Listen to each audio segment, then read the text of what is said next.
In this video today, we're going to do a clutch bleed on this Hyundai Santa Fe.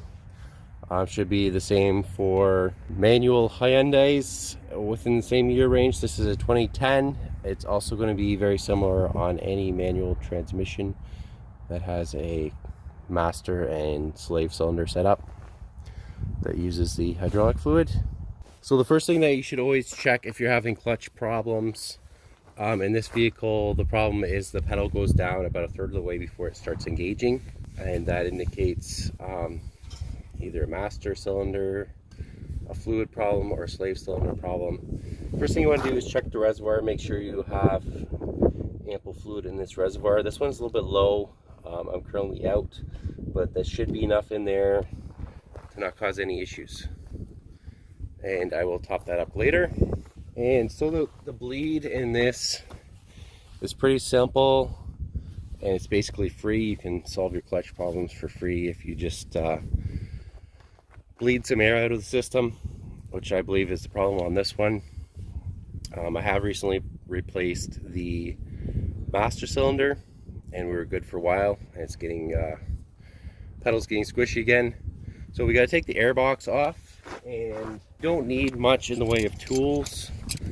I have a cordless ratchet here with a 10mm. That's going to make it nice and quick. You can use a regular ratchet with a 10mm. That's to remove the air box. And for the actual bleed, I can't remember what size, but we'll get there. You're going to need two, and I believe it's going to be two of these three, a 10, 11, and a 12. And you're going to also need something to pry up these fasteners. Pretty simple plastic push-in fasteners. Flathead screwdriver works just as good as anything else. Just push down, get under that piece, lift that up. Once it's loose, pops right out.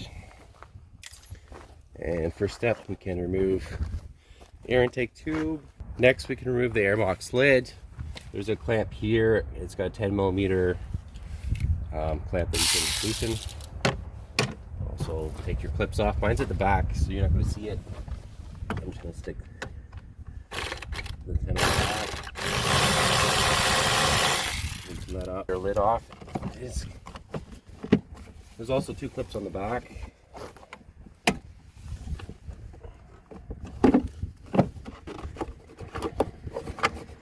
Just gotta wiggle it out. Can remove our filter as well, or leave it in there. So there's three 10mm bolts to remove the air box. One. Where's the other one? There. Two. And three. So I'll take those off camera.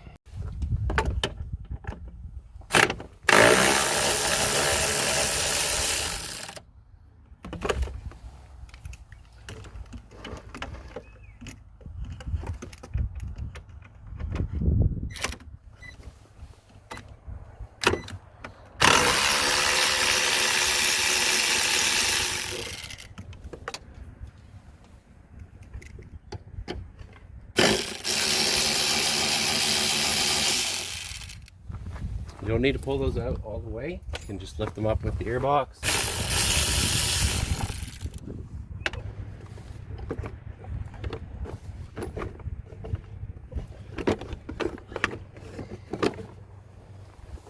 Okay, retrieve the bolts that you dropped. There's one there.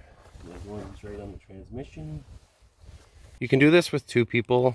If you have someone in the car, you can open up the bleeder and have them press the clutch pedal in and have them hold it in while you close it off. Or you can find something long enough that you can push the clutch pedal down all the way and then slightly open the bleeder and close it off. So I've just used a stake that I had. And there's our bleeder right there. It's just like bleeding the brakes. You open up the valve a little bit to let air and fluid come out. And I was wrong. That bigger portion there that I've got the open end wrench on is a 14. So you need a 14 and a 10. You can use the box end on the 10 side to hold the 14 and turn the 10 counterclockwise to open it up and watch for air and fluid to come out. I'm not going to be able to have the camera and my hands in there at the same time, so I'm just going to open it a little bit and watch for air and fluid to come out. Once fluid starts coming out, I'm going to close it off. So once I cracked it, a squirt came out, sounded like air coming out, and then there was a steady stream of fluid, so it closed it off again. Now we'll check it at the pedal. Now I did release the brake pedal, pump it a few times. It feels a lot better. I'm going to push the brake pedal in again and open that bleed valve a little bit once more. In the car, clutch pedal feels much better. It's engaging right away. So now let's try it out and see how it shifts into gear. Now with the car on, first and reverse were the worst. It was so bad where you had to actually shut the car off to change gears. So first, second, third, fourth, fifth, sixth. Reverse, no problem at all. So it's shifting great and we did a good job. Thanks for watching. Check out my other Hyundai videos if you have a manual Santa Fe. And keep smiling.